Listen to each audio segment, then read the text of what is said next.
জুলকারনাইন শায়ের খান, যিনি সামি নামেও পরিচিত, একজন নির্বাসিত বাংলাদেশী অনুসন্ধানী সাংবাদিক ও মানবাধিকার কর্মী। তিনি বর্তমানে যুক্তরাজ্যে বসবাস করছেন এবং আল জাজিরার ইনভেস্টিগেটিভ ইউনিট এবং organized crime and corruption reporting এর হয়ে কাজ করেন।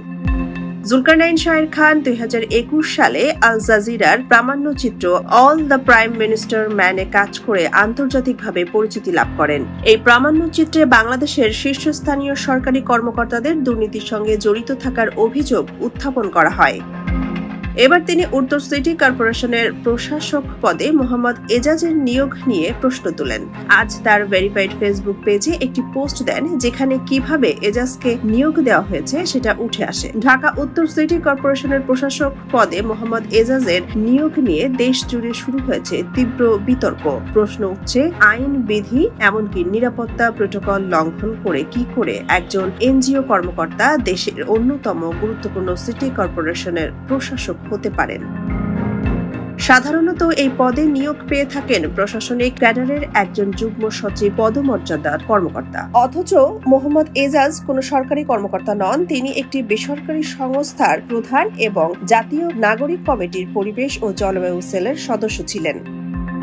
2025 সালের 23 জানুয়ারি এলজিআরডির উপদেষ্টা আসিফ মাহমুদ সজীব ভুঁইয়া জনপ্রশাসন মন্ত্রণালয়ের সচিব মোখলেসুর রহমানকে একটি লেটার পাঠান, যেখানে এজাজকে ডিএনসিসির প্রশাসক হিসেবে নিয়োগের সুপারিশ করা হয়। অথচ জনপ্রশাসন মন্ত্রণালয়ই প্রশাসক নিয়োগের একমাত্র আইনি কর্তৃপক্ষ। তবুও কোনো প্রাতিষ্ঠানিক প্রক্রিয়া না মেনে 12 ফেব্রুয়ারি এলজিআরডি মন্ত্রণালয় সরাসরি মোহাম্মদ এজাজকে নিয়োগ দিয়ে দেওয়া, যা বাংলাদেশের ইতিহাসে এক নজিরবিহীন ঘটনা। এই নিয়োগের নানা দিক নিয়ে প্রশ্ন তুলেছেন প্রশাসন বিশেষজ্ঞরা। এজাজের বিরুদ্ধে একসময় নিষিদ্ধ জঙ্গি সংগঠন হিজবুত তাহরিরের সঙ্গে সম্পৃক্ত থাকার অভিযোগ রয়েছে। অতীতে তার গ্রেফতার হওয়ার রেকর্ড রয়েছে, কিন্তু নিয়োগের আগে কোনো নিরাপত্তা যাচাই করা হয়নি, যা সরকারি নিয়োগ প্রক্রিয়ায় বাধ্যতামূলক।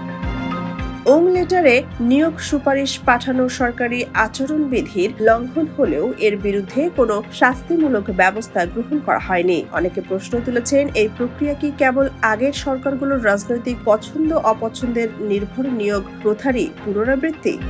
প্রশ্ন মোহাম্মদ এজাজকে নিয়োগ দেওয়ার নয়, প্রশ্ন হচ্ছে আমরা কোন পথে হাঁটছি।